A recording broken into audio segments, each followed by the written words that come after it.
Selamat pagi, siang, sore, atau malam, Busur. Perkenalkan, saya Pierre Delbert, dan hari ini saya akan menjelaskan mengenai konflik Kamboja.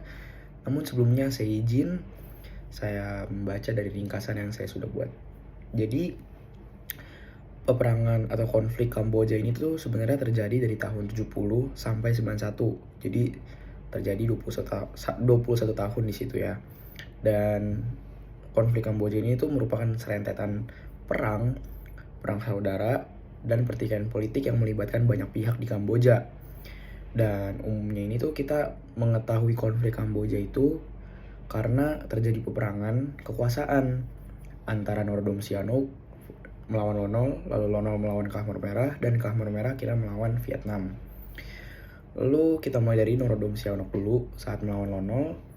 Ini latar belakangnya itu tuh karena Amerika beranggapan mereka tuh lebih diuntungkan karena pada saat itu Amerika tuh sedang join di peperangan Vietnam. Jadi mereka tuh merasa lebih diuntungkan kalau misalnya Kamboja itu dipimpin oleh Lonol. Dan hasilnya akhirnya Sihanouk ini berhasil digulingkan dan akhirnya Lonol memproklamirkan Republik Khmer yang dipimpin oleh dirinya.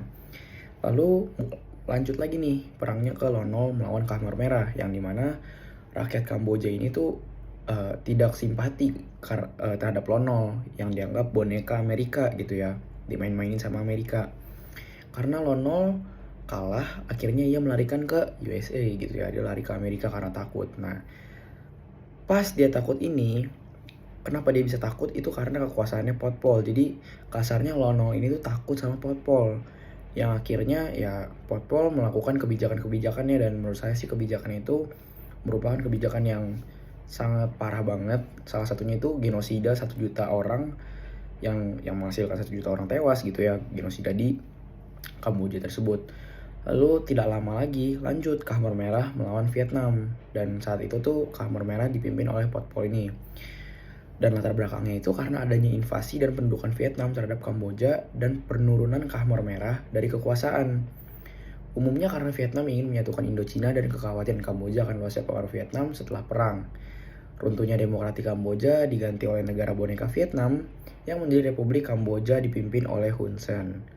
Nah, akhir dari ceritanya ini, konflik Kamboja itu membawa dampak yang sangat banyak dan sangat besar banget, apalagi untuk Asia Tenggara, karena Asia Tenggara ini menjadi negara yang terancam gitu ya.